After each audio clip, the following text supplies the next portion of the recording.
subscribers, and holy fucking shit! Any of you guys who know the channel will know emails are plenty. You guys are sending me tons of questions now. The channel's actually going really fast. Yeah! 5k subscribers hit. We have a special thank you coming for you. So it's time to start answering your emails in a way that works. And that is going to be doing little videos for you. I'm hoping to do 2 of these a week, and then we'll gradually grow to doing more a week, because they're actually quite easy for me to make and they're more informative for you guys. Booyah! Absolutely awesome. Today we're going to be talking quickly on the stuff that you guys have been emailing me about, all the stuff that has been announced about Mists of Pandaria. And what the hell do you think, Preachy? Oh, panic, stress. Get out of there. We're going to talk about it today and break it down for you real nice in true Preacher fashion. I've also been asked to do an interview, my very first one. Holy cow, nervous, probably more to come on that.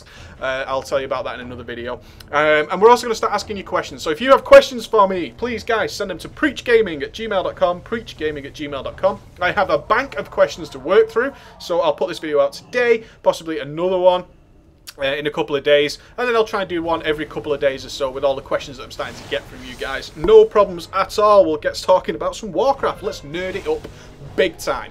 Okay, first thing people have been asking me about is all the stat changes in Mists of Pandaria. We've started to get some announcements. Boom!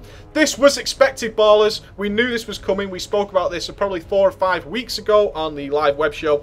Stats are way out of hand. This isn't the actual stat change I was expecting to hear more about how stamina and strength and all that kind of stuff is going to change. With all the expansions we've had, everybody gets a gear jump every time a new expansion is released. That has caused problems. We're now up to tanks with 250,000 HPs coming out of your ass. It's getting ridiculous. And if we have another stat jump by the time Mr. Pandaria comes around, are we going to see tanks with about 500,000, 1 million HP? The numbers start to just make no sense, starting from level 0 to getting to level 90 or whatever level we're going to be getting to. It's just too much. So we're hoping to see that Blizzard is actually going to squish all the numbers down. So when we go from vanilla to TBC, we won't actually have some huge, ridiculous increase of health. All they need to do is lower the damage of the mobs appropriately. That's all they need to do. And then balance the stats around. So I'd expect, hopefully, fingers crossed, I want this to happen, because right now the numbers already don't make sense. Mr. Pandaria, they also won't make sense.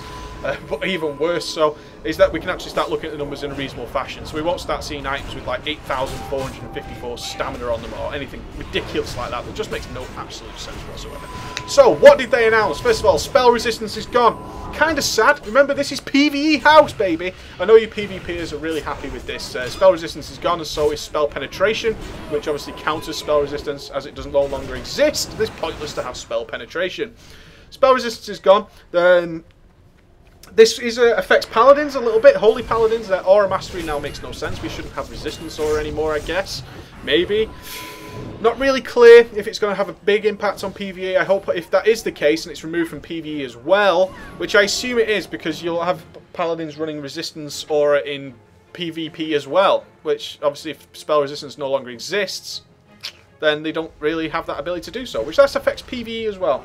I like Aura Mastery. Aura Mastery is one of the most powerful cooldowns in the game, if you did not know. And people who don't use Aura Mastery on a regular basis, you are sucking balls.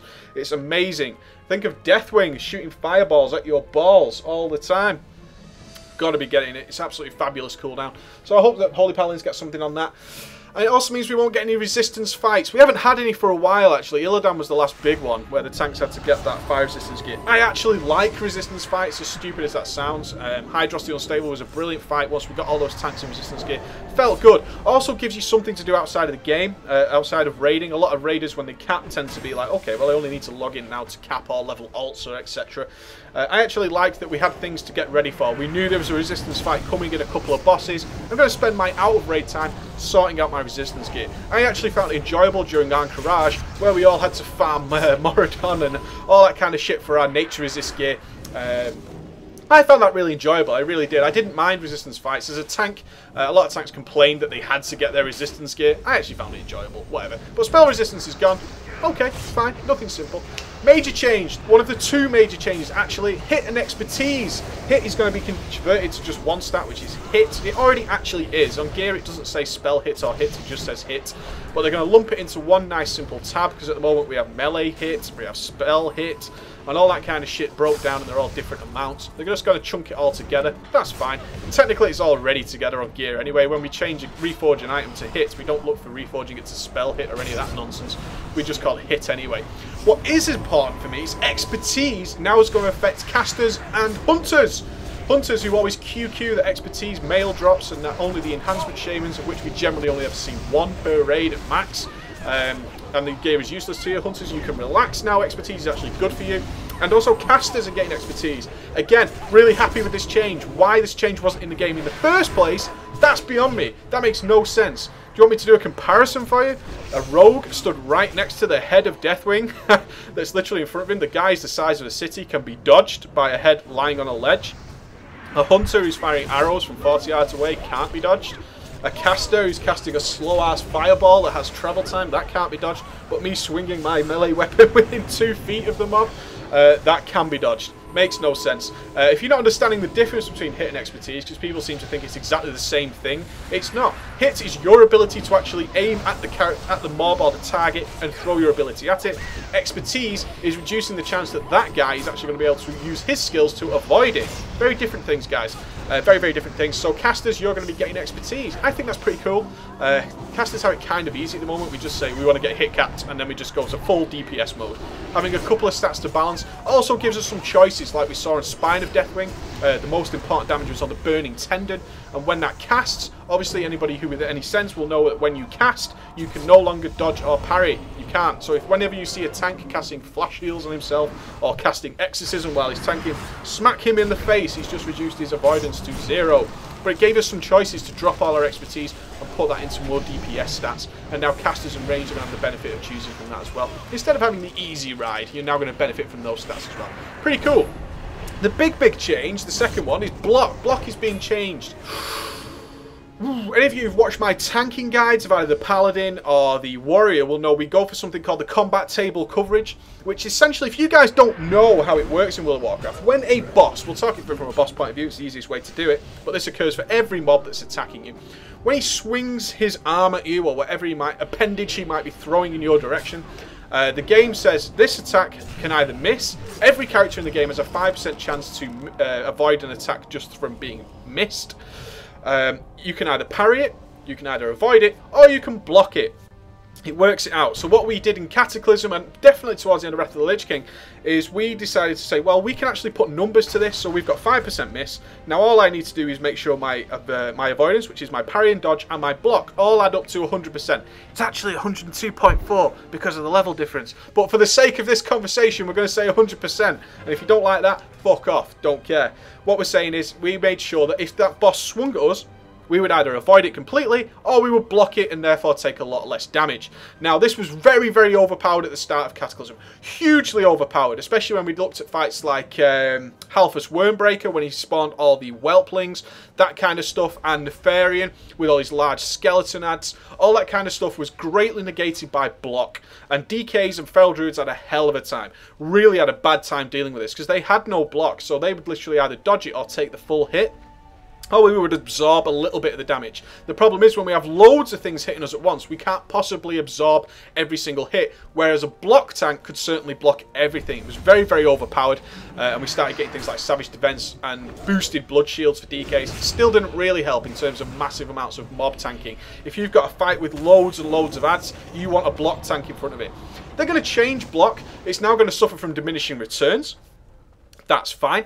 And also, it's going to be moved to a second part of the combat tables, which means when a boss attacks you, it can either miss you, you can either dodge it, you can either parry it, and then it'll work out what percentage is left, and then throw that into a chance to be blocked afterwards. It's not going to be part of the same calculation, okay? Don't worry about it too much. All it means is that they no longer, apparently, sometimes Blizzard gets its numbers wrong. What they're saying is you will no longer be able to do combat table coverage unless you have some huge buff on yourself, like using shield block which essentially in the game right now is a mini shield wall. Holy shield, well, they're calling it Shield of the Righteous because of the Mr. Pandera changes, but I'm not going to talk about the Mr. Pandera changes until we're almost at beta, you get me? Because everything changes all the time. But they're going to say you're going to have to use a cooldown, such as shield block or something like that, or maybe some heavy mastery proc, heavy mastery trinket, which might allow you to get to the combat table coverage. What worries me there is if a trinket could possibly get you there, I'm pretty sure by the end of the expansion we'll be seeing people combat table block capped again. Pretty sure if they're already saying a trinket could possibly get you there, I'm pretty sure by the end of the expansion we'll see that again. Apparently it's supposed to make, and I'm doing speech marks, guys, which I don't usually do, quotations. This should make block tanks more fun.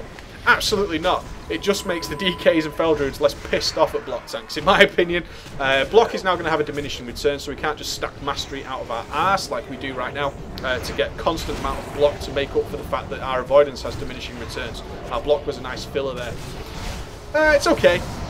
I'm not bothered about it really. I think it fares up the table a little bit. I like the worry that this boss could smash me in the face. I do like that worry. It always keeps me on my toes as a tank.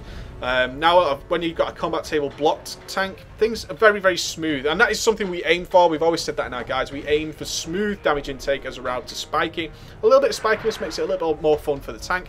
Got you make yourself a little bit more aware. Makes it a little bit more fun for the healers. Certainly the risk of being insta-gibbed is still there. And more so. So we should see some changes in Mr. Pandera. I actually like the block changes. I think it makes sense. Criticals are now just going to be baseline double damage. Whatever. Who cares? We crit, we like it. Do we really care if it crits for 2 times more or 1.5 times more? Not fucking really. I couldn't give a shit. As long as I crit, I like it. I like crits, more damage. PvPers. Some of you guys are PvPers, so I'll talk about it briefly. I'm not going to give the insight on that. It'd be rude of me to try and talk in detail on this fact because I don't know enough about it. I don't really care much for PvP.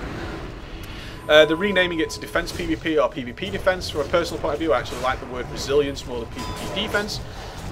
Players are going to have baseline defense, blah, blah, blah, blah, blah, blah, blah, and your PvP game will have more PvP defense on it. Woo! Fantastic. It's just the same as resilience as far as I'm concerned.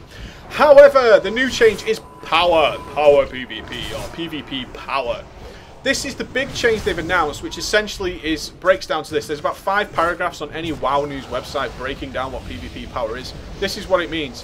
PvP gear will be better for you in PvP and shitter for you in PvE. In PvE, PvE gear will be better for you in PvE and worse for you in PvP. Boom, end of fucking story. That is all it's saying to you guys. You can read the 9 or 10 fucking lines of text explained to it in some Blizzard way to try and make sure everyone understands it, but all it means is if you're PvPing, you will be better off wearing PvP gear because power is more effect in PvP. However, it has no effect in PvE. The same goes for PvE gear. If you wear that in PvP, you will suck compared to a PvP gear character. Woohoo! Easy. Very, very easy. This is just to stop the complainers and the whiners, and fuck you whiners. We have proved countless times PvP gear does not dwarf your damage by any significant amount. It will do if you're trying to do heroic Deathwing. Most of you aren't. Most of you are doing 5-mans and looking for raid. PvP gear is more than adequate for that. The main stat of every character is a main stat like strength or intellect and stuff like that. That is all on the PvP game. The rest of the stuff is more cosmetic and adds slightly more DPS. Not a great deal if you know how to play your character. Okay?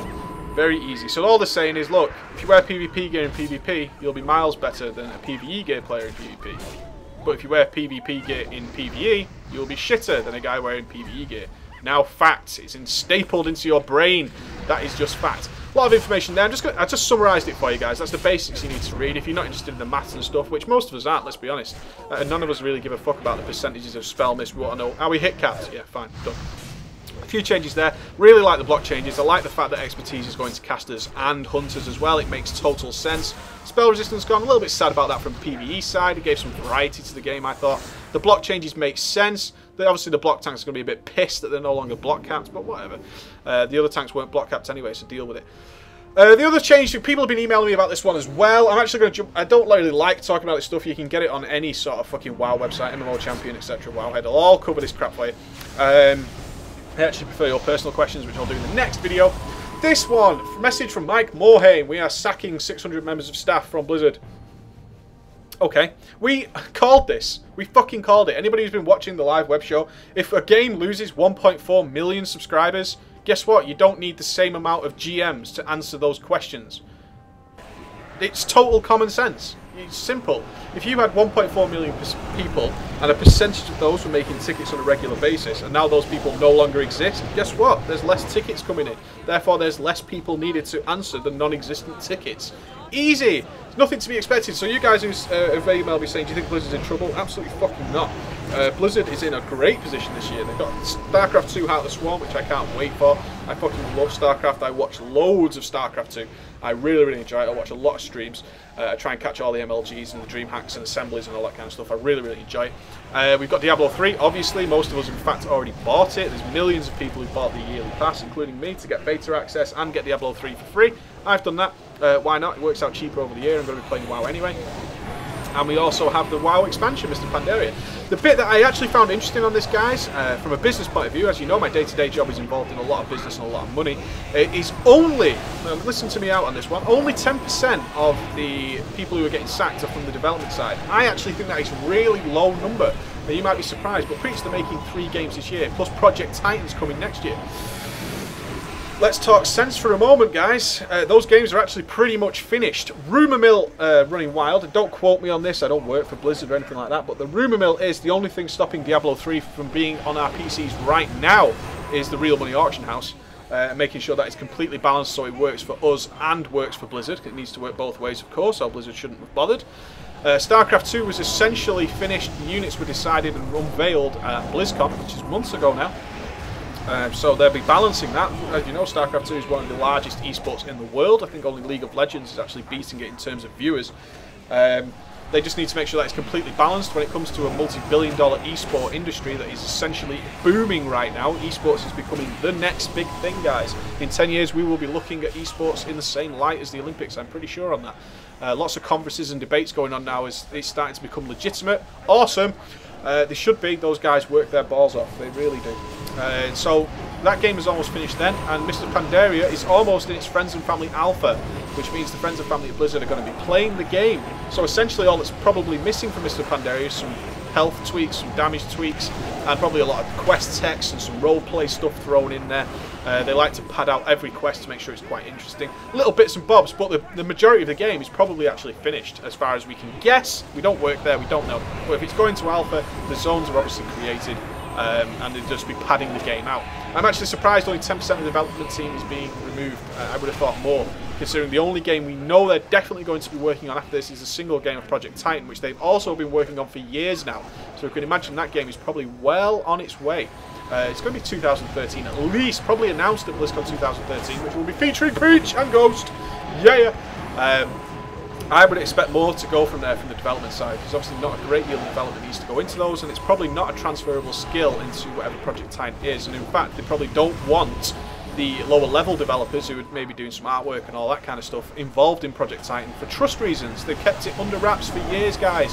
Years and years. Nobody knows what Project Titan is except the people at Blizzard, and a very select few at that, I doubt. I imagine the people who worked on World of Warcraft originally are involved on that kind of stuff. And anybody who's the pick of the litter, I've no doubt, who are working on Project Titan. So I think that's absolutely cool. I was just surprised. I think the lower end staff, which is the GMs, the customer service guys, I was expecting them to go. We did speak about it. Of course it's sad. We don't expect people to get fired. That sucks. Especially in this day and age where work is really hard to get. It's really tough to get. I was actually just surprised that only 10% of the development team was going. I found that surprising. Not that I'm trying to say Blizzard used to sack your development team by any means, but a company that's boomed as big as Blizzard has in 10 years, holy shit, man. The biggest MMO in the world, one of the largest esport games in the world, times 2. StarCraft is still huge in Korea, the original StarCraft Brood War, and Mr. Pandaria on its way as well, and Diablo 3.